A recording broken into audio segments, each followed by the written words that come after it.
Hello, everyone. It's Guru Rasa, June 2nd, 2024. I have chosen for my subject another extremely tough rule. This rule is given by Jesus. It's maybe one of the most, like the last sermon I gave was about forgiveness, and I said it was one of the most difficult, if not the most difficult. And this is equal to that, and it's similar. But it is without a doubt, taught by Jesus. It's very clear, it's very straightforward. He said it, and we really, really need to delve into it, study it, analyze it, explain it, give examples of it, give the parts interpretations that might be given it that we have to take with a grain of salt, or call this is an exception, or this is not what this means, or it might mean this, or it might mean that, it might mean something. What do you do in this case? What do you do in that case? There are exceptions. So let me just go straight out and say what it is that I will speak about. It's when he said, love your enemies. Love. He didn't say love your friends. He didn't say love those who love you. He didn't say love your family. In fact, he was very adamant about not putting your family first, but putting God first, because when someone once said your mother and brothers are looking for you, they wanted to speak to you, when he was speaking in front of a crowd and there were people circled around him sitting there, and he said, "Who is my mother and who is my brother? They who hear the word of God and obey." He wanted to show there's precedence over spiritual relatives rather than physical relatives. He also, in another place, said, whoever doesn't leave his mother, father, sister, brother for my sake cannot be my disciple, is not worthy. In other words, your loyalty is not with your family, your brother, sister, mother, father, physical. Your loyalty is not to the flesh. Your loyalty is to God and what you know and understand of God. So if your religion and your understanding of what God wants goes one way, but they go another way, they go a way that you think is wrong, what does your conscience tell you? Your conscience says you go with the way you believe is the right road, and you have to even leave your family. You might not have to physically leave them, but you can certainly mentally, emotionally leave them. You can't always physically leave.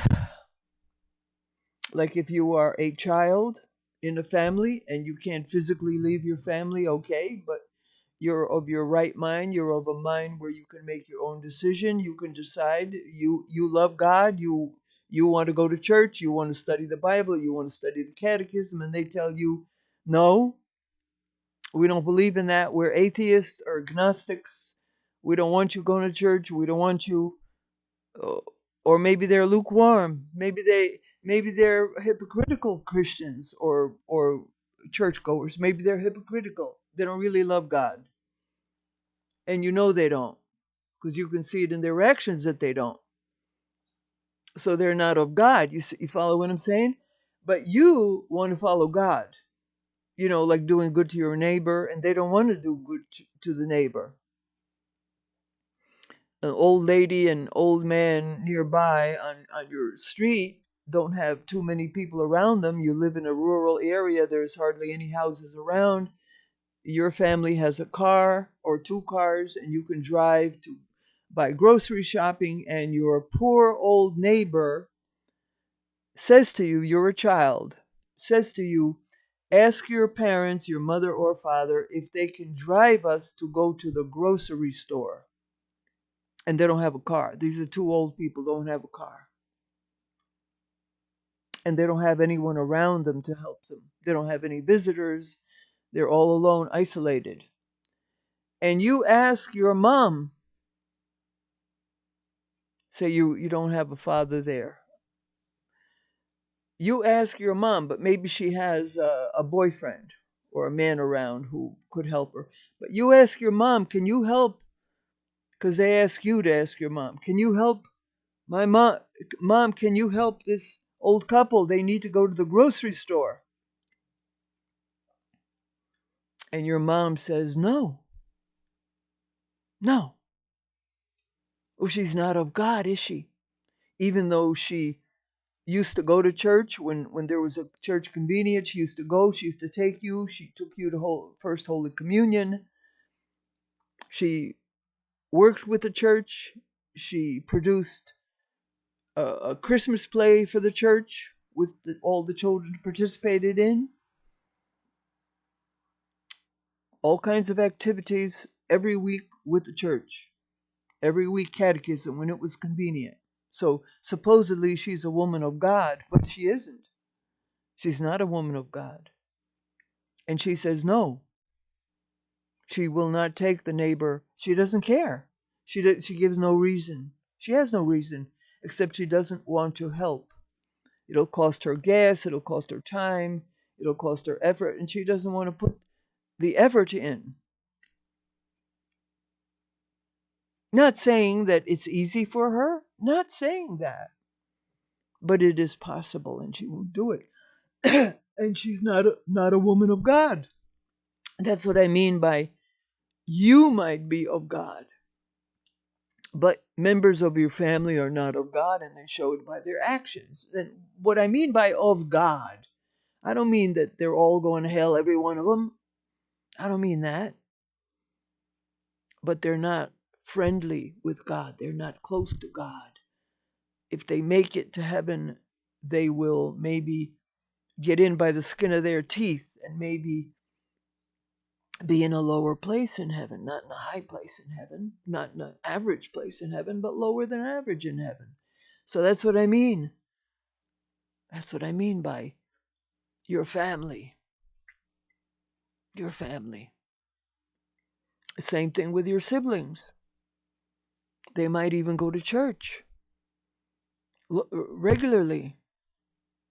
They might even make sure they go to church. They love going to church. But you see their cruelty and their meanness. So they're not close to God. They're not friendly to God. But they like going to church. Why? Because the church is a pleasant place. Beautiful, let's say it's a Gothic cathedral with statues of saints all around.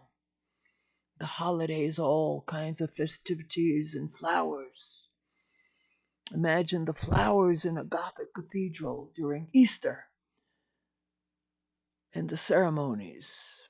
And imagine the poinsettias and the Christmas trees, sometimes even more than one Christmas tree in a Gothic cathedral on Christmas. Sure, they like to go to church. Receiving Holy Communion makes them feel good.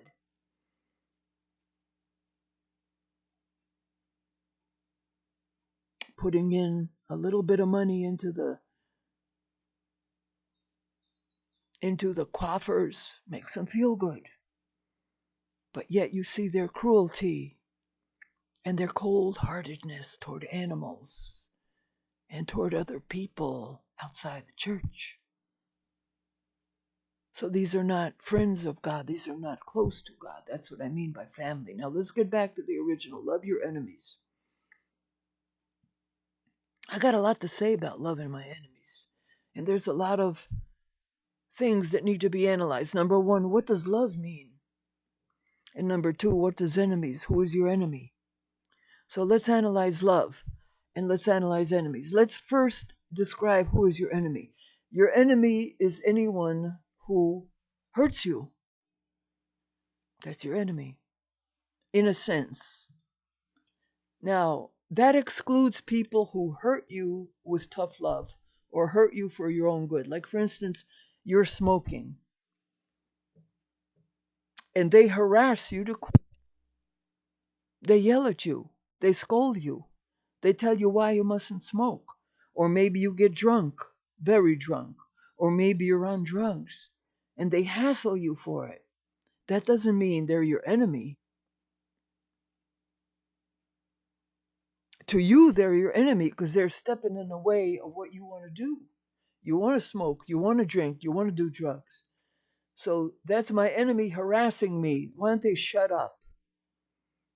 Why don't they leave me alone?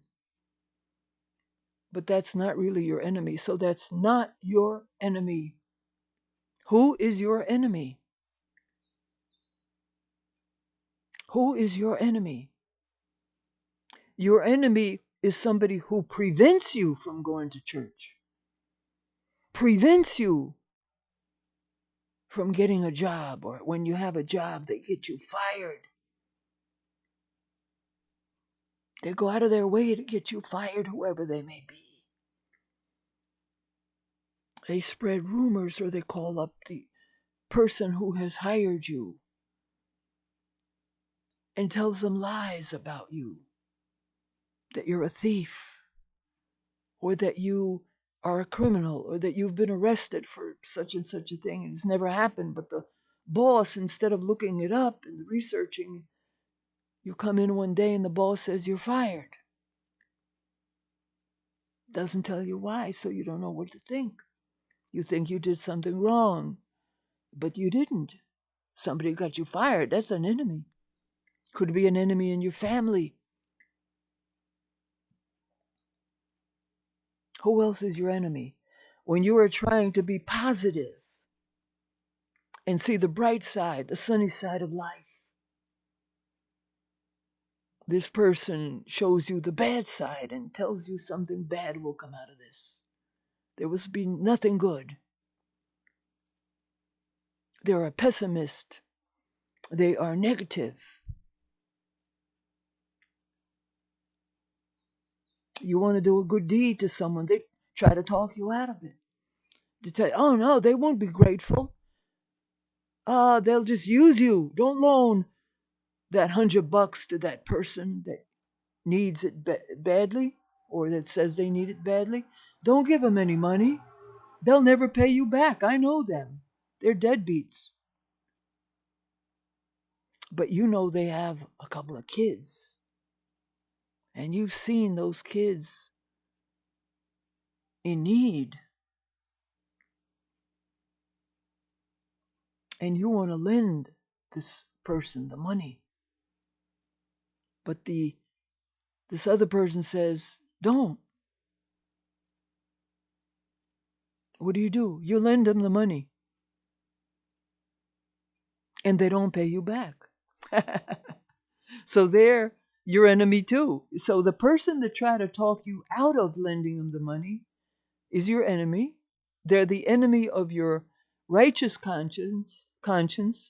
But the person who doesn't pay you back after they have the money. Now, mind you, if they don't have the money, they can't take blood out of a stone.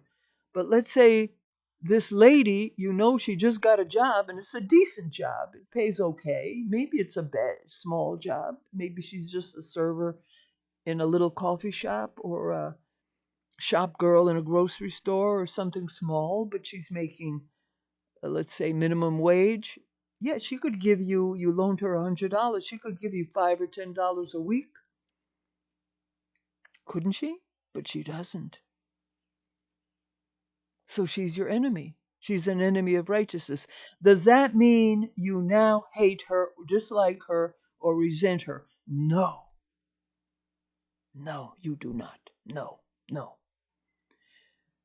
To love that enemy who didn't pay your $100 back, who now has a job and could pay you back, you simply forgive and you think, okay, she didn't pay me back.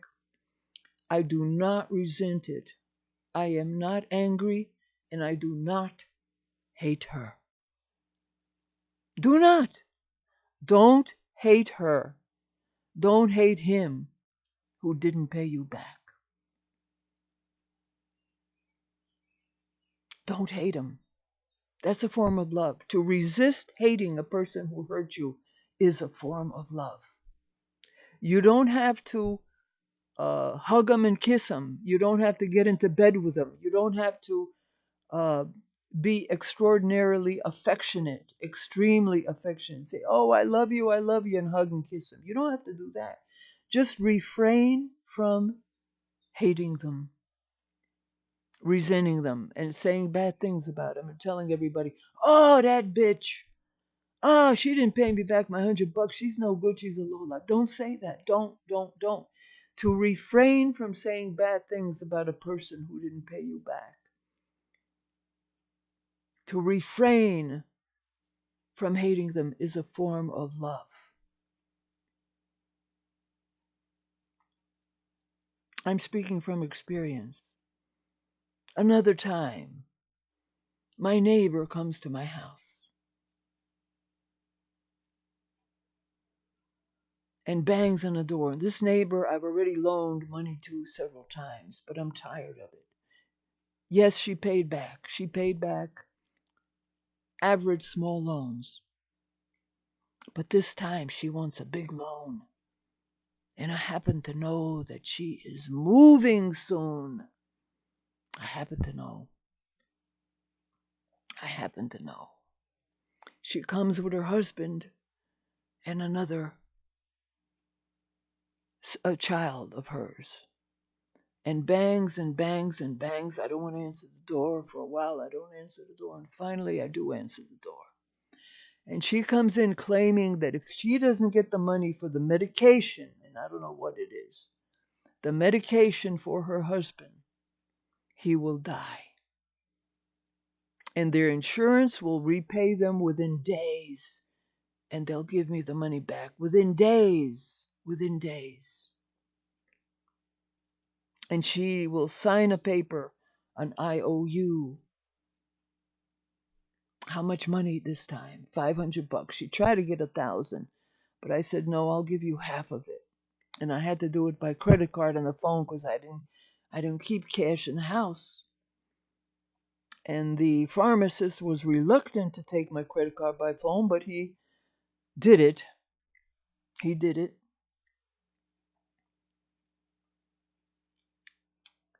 So what happens? What happens? They move away. She breaks up with the man. They were already on the verge of a breakup. She breaks up with the man.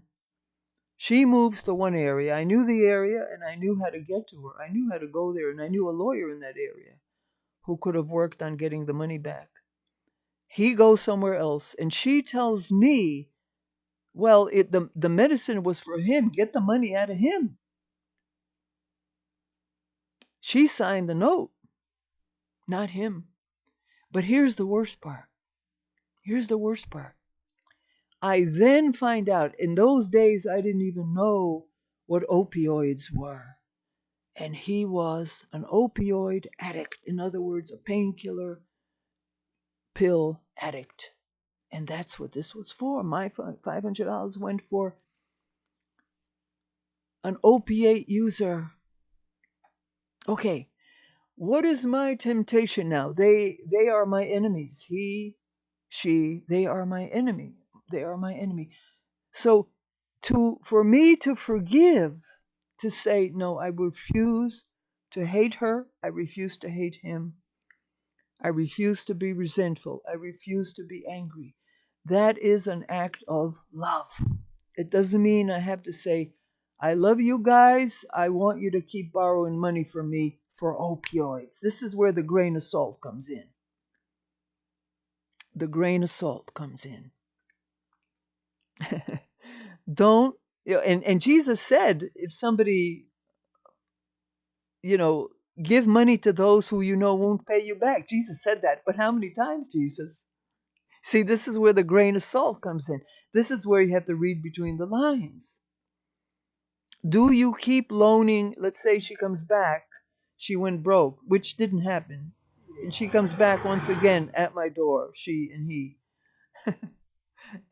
Gives me another sob story this time. Do I give him another $500? No. I'm sorry, Jesus, but I'm not going to keep throwing money at opioid users and drug addicts. So, okay, so because Jesus, I love myself. You have to love your neighbor as yourself. You mustn't be a masochist and a doormat and bleed yourself. And don't let all these remoras and ticks and mosquitoes come and get you and suck your blood out. There's got to be a limit, Jesus. So when I walk down the street, I always carry, I'm not often on the street, but I always had dollars, fives and tens and 20s in my pockets to give to the homeless. They haven't hurt me. They're not my enemies. They're poor. They're poor. I could tell you stories about homeless. I could tell you stories about a homeless girl who I gave so much money to every weekend. Every weekend I was downtown, I gave her $50 every weekend. And then I found out that she was using it for something called fake marijuana for her boyfriend, and they lived under a bridge when welfare and Catholic charities were willing to give her an apartment if she would. And they even took away her child, and she had a new child every year, and every year they took away her child. And then one day she tried to con me. She pretended that someone mugged her and took away the $50 I gave her. And then I found out that it was a lie. So did I keep giving her $50 every weekend? Well, I refrained for about 3 weeks. She cursed me out, called me names, screamed and yelled and denounced me. But then after about 3 weeks, I relented. I pitied her because she showed me the black eye her boyfriend gave her for not having enough money for his fake marijuana. And once again, I gave her money every weekend, almost every weekend. But she was homeless. She was crazy. She had no reason. But, women are crazed by love. So are men and women, both. They're crazed by infatuation and earthly love. Crazed. They're not in their right mind. They really aren't. And she was not in her right mind, and I pitied her. So I loved my enemy there, didn't I? She was my enemy by trying to con me after I gave her so much money. I gave her more than anyone had ever given her. Everybody else gave her pocket change. If they gave her $1 or two or three or four or five, that was unusual. But they usually gave her, you know, change. Change is what they gave her. And she would stand there all night.